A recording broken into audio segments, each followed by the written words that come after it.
What's up, guys? Welcome to Voicey here. This is your host, Captain Zach, and today's subreddit is r/EntitledParents. Don't forget to like, subscribe, and hit that bell to never miss an episode.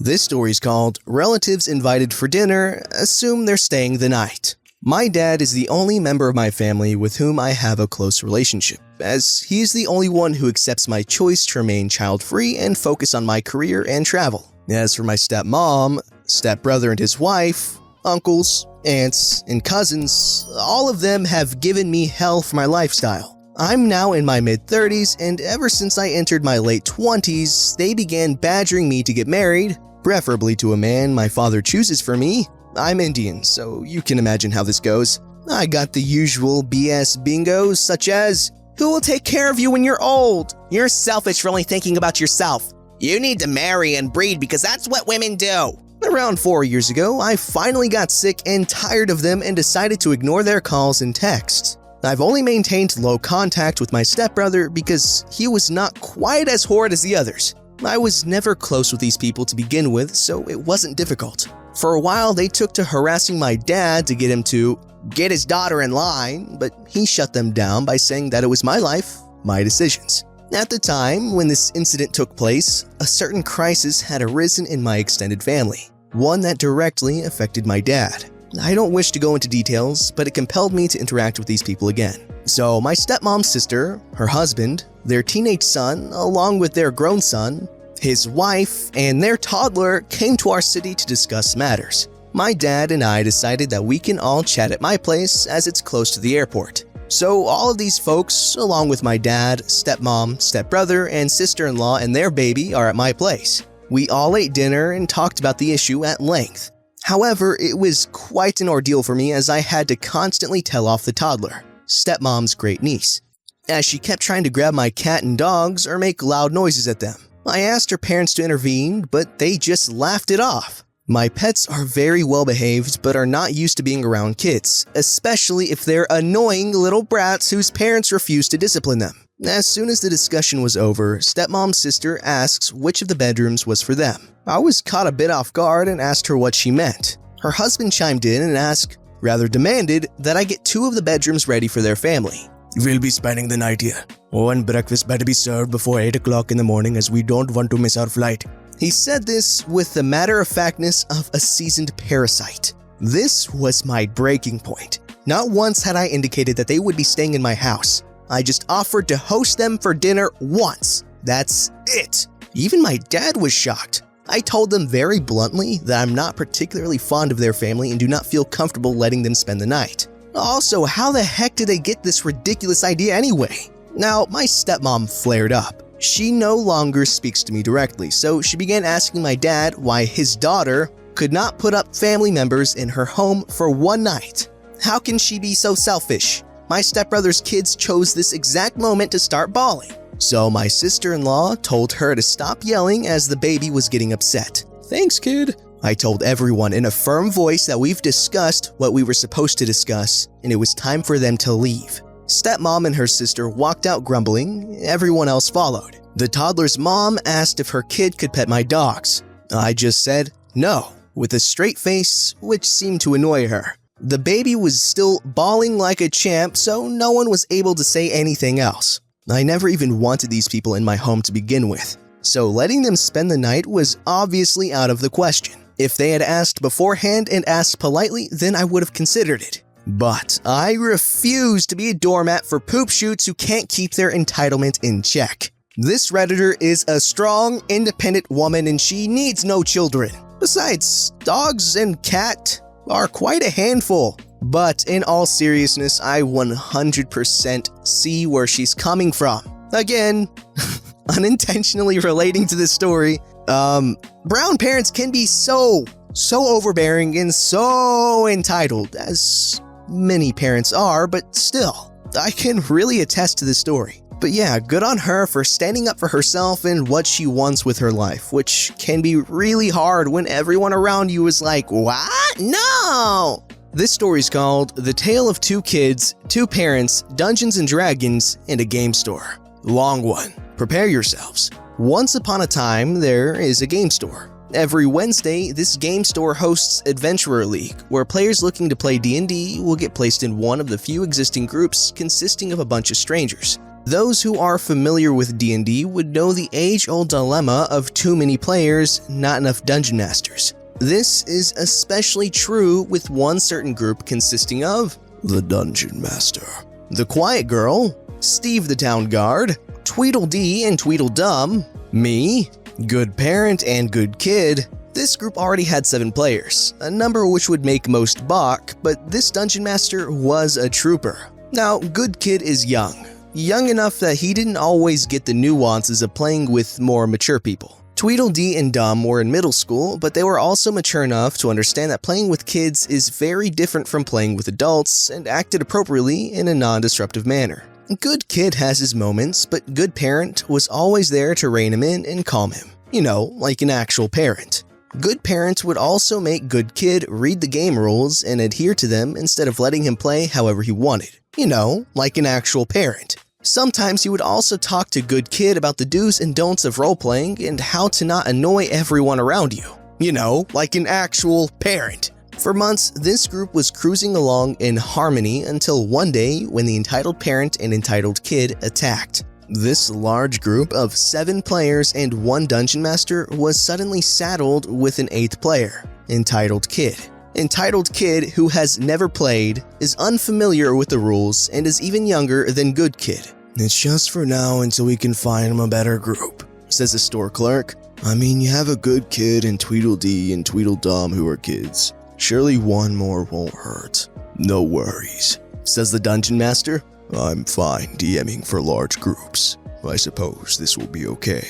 "Yeah," agreed poor, naive me. "I'm always happy to introduce new players to D&D. He's a bright kid," says Entitled Parent. "He picks things up really fast. He'll learn the game and the rules in no time." And then she leaves her 7 to 8-year-old kid in a store with a bunch of strangers for 3 hours. Spoiler alert, Entitled Kid did not learn about the game and rules in no time. At the end of Entitled Kid's first session, it became painfully apparent that his age or his status of a newbie was not the issue.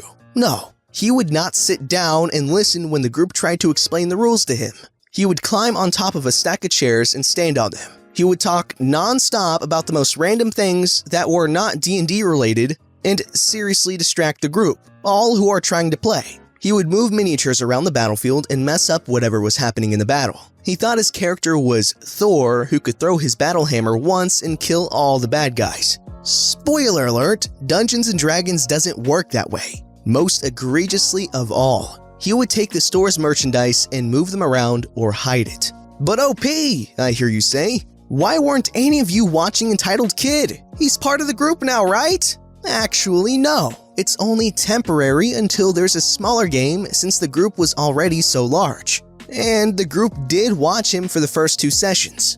Coincidentally, the group did not get much playing done during those 2 sessions. Every single week, Entitled Parent would drop off Entitled Kid with us and leave to Buddha knows where. It became very apparent that she saw this group as weekly babysitting.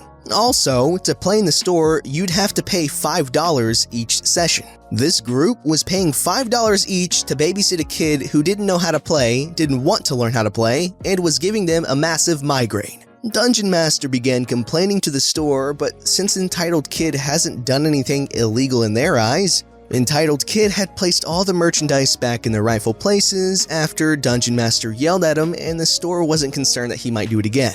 Anyways, they wouldn't kick him out.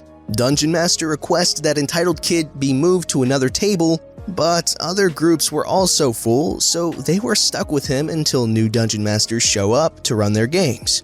Dungeon Master then tells Entitled Parent of Entitled Kid's behavior and requests that she teach him the rules. You see, Entitled Parent claimed that she played D&D when she was younger and she knew the rules. Perhaps she can teach Entitled Kid how to play the same way Good Parent taught Good Kid. Amazingly enough, Entitled Parent did not blow up at Dungeon Master for accusing Entitled Kid of bad behavior. She said she would talk to Entitled Kid on how to behave. Spoiler alert, she did not talk to Entitled Kid because he acted even worse than before. Okay, but how's Entitled Parent entitled? I hear you say. Yeah, expecting the group to babysit is bad, but it could be worse. Maybe she's tired. Being a mom is a thankless, constant job. It's just 3 hours a week and she hasn't done anything entitled. Well, my dear listener, who conveniently glossed over the fact that everyone paid $5 to play D&D, not to be free babysitters. Luckily, I have news for you. Dungeon Master has the phone number of every group member. In Entitled Kid's case, he has Entitled Parent's number. According to him, Entitled Parent is seeing the writing on the wall. She knows 8 players is too much for most Dungeon Masters to handle. She knows Entitled Kid is disruptive to the group and no one likes him. She also knows there's a 99.999999% chance that Entitled Kid will not stay in the group, especially when the store clerk confirmed that his placement is only temporary since day 1. Dungeon Master told us Entitled Parent had been asking him to kick someone out from the group to make room for Entitled Kid. The people whom he'd been playing with longer and whom he actually liked and formed a bond with. To her very little credit, she didn't yell and demand her way. The good news is, more Dungeon Masters came to the store looking to start a new game. Entitled Kid was immediately placed with someone who knew how to deal with kids, knew how to make Entitled Kid behave, and is infinitely more patient than the group was. The bad news is Dungeon Master had to leave for a year to do job training with the promise of returning, and I have taken over as the group's new Dungeon Master. I also have a session tomorrow and still am not completely prepared for it because I greatly procrastinated to write this story. Oh, we've all been there, you know, having something you enjoy doing being ruined by little kids. Now, okay, kids are cool and everything, but you know, there's certain things that are a lot better with, you know, people that aren't little kids, such as pretty much everything that little kids don't typically do on their own. And this is especially true with a game like D&D, which takes, I'm assuming, a lot of imagination, a lot of concentration, and you know, you have to immerse yourself, and a little kid being there is really annoying, and I can definitely see that killing the immersion, you know, when things are getting good. If it does get good at all with the little kid there, sorry. I've had too many things ruined by kids. But again, I like kids still. This story's called, My Child Has Peanut Allergies. Remove all peanuts from this public park now. A few years ago, some friends and I went for a picnic in a public forest preserve on a summer afternoon. The covered pavilion was huge, about 60 meters by 80 meters with dozens of picnic tables and a fire pit. Dozens of different families and groups were there enjoying the day in this public area. It was nice. And then enter Karen, the entitled mother. She planted herself next to our table. All the other tables were full. She showed up with her 2 other Karen haircut friends and their squad of toddlers, apparently for Entitled Mother's kid's birthday party. This park has no reserved tables. It was first come, first served. Entitled Mother was huffing, irritated that she and her precious squad had to sit next to a group of young people. She huffed a bit, gave dirty looks. We ignored her and unpacked our food. All was well until I opened a bag of peanuts. We were watching baseball on a laptop. You gotta have peanuts for baseball. Excuse me? Hey, are those peanuts? Yes? Do you want some? I can share. Here, take some for the kids. I was trying to be polite. She began yelling and slapped the offered bag away. No, get those away from here. Get them out right now. I was totally confused. What? Okay, you don't like peanuts. Got it. I turned away back to my friends, happy to ignore her. But, hey, didn't you hear me? My child is allergic to peanuts. They could kill her. At this point, my friends were ready to tell her off, but I'm more diplomatic. I'm sorry, I don't know you nor your child. If I did, I would not have offered you peanuts. Now that I know, I will keep my peanuts at our table away from your kid. Okay? Enjoy your party. With that polite de-escalation, I returned to my baseball game and everyone had a great day. No, of course not. Entitled Mom grabs me by the shoulder. Listen, you are threatening the life of my child. You have been told that there is an allergic child in this pavilion. The law says you must remove these peanuts from the park. Now. At this point, I was in shock. A peanut law? My friend extricated me from her grasp. We can eat whatever we want. It's a public park. If you don't like what we are eating, go sit somewhere else. We have the allergies, so we have the right of way. That's the law. If you don't take those peanuts out of here, I'm calling the police. At this point, her Karens clucked in support. I told my friends to ignore her. They all started eating my peanuts loudly and defiantly. I was careful to make sure all the shells stayed in our trash bag though. I didn't actually want to hurt the kid, of course. Things quieted down, but 30 minutes later, she did it. A Forest Preserve policeman pulled up. Entitled mother accosted him. "Those people are trying to kill my child. They are throwing peanuts at our kids, knowing they are allergic to peanuts." I froze, absolutely terrified. She was a rich, middle-aged woman in fancy clothes. We were poor kids in street clothes. I feared the policeman would side with her. My friends broke out in angry protest. Luckily, the dozen other families around us were sick of entitled mothers ranting.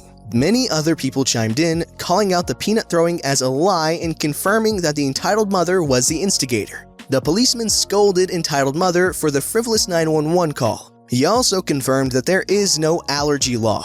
If we kept our peanuts at our table, we were fine. She got off with a warning. Entitled mother and her Karens ended their party early, sending us some evil looks on the way out.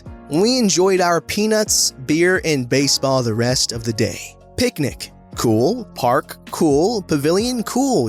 Good time. Peanuts. Also cool. Baseball on a laptop? Who goes to the park to watch baseball on a laptop? What? This story's called Entitled Mom Tries to Take My Holiday Time. This story happened a couple of years ago, and while not amazing, I found it kinda satisfying. The entitled mother was a coworker and was generally really nice, though she was a gossip and crap stirrer. Anyway, she had worked at the company for a few years before I started, so she had seniority over me. We were both part-time. Anyway, the assistant manager and I became really good friends, and we decided to go traveling overseas together. For whatever reason, we decided that around September was the best time for both of us to go, which happened to coincide with a 2-week school holiday in my country. We both asked our manager and head office if it would be okay for 2 people to be gone at the same time.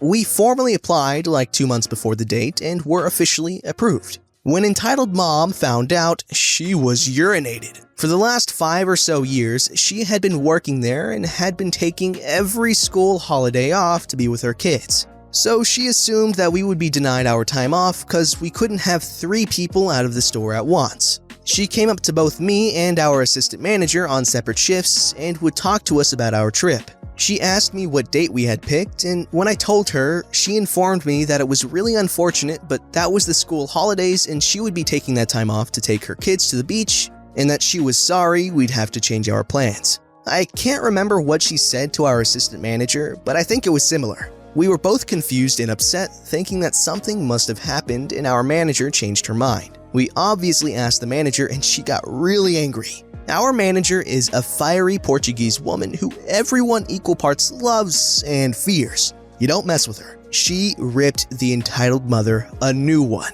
told her how disrespectful she was for trying to go behind her back, that she wasn't entitled to have every school holiday off and only did because manager was kind enough to approve it, and that she wasn't the only one working there who was a mother who would have loved to have that time off to be with her kids. Entitled mother tried to argue back that her and her family had already paid for the vacation house, but manager shut her down, saying it wasn't her problem that they already rented somewhere without applying and being approved for time off. I can't recall the particulars, but I remember that with her shifts, she still would have been able to attend 4 to 5 out of the 7 days they had booked. She just would have to leave later and meet her family at the beach. Well, that wasn't good enough for her. She ended up quitting her job over it. I still saw her from time to time. It took her a couple of years to find another job, and even then I don't know how long she was there for. Okay, the entitled mom was actually 100% in the wrong. However, I do kinda see where she's coming from. Because she was used to having that time off for the past 5 years. So I don't necessarily think it was that crazy of her to assume that she could get that time off. But what she did was really shady. But again, kind of understandable given that she already paid for it, and yeah. But the correct thing to do would have been to talk to the boss. Don't forget to like, subscribe, and hit that bell to never miss an episode.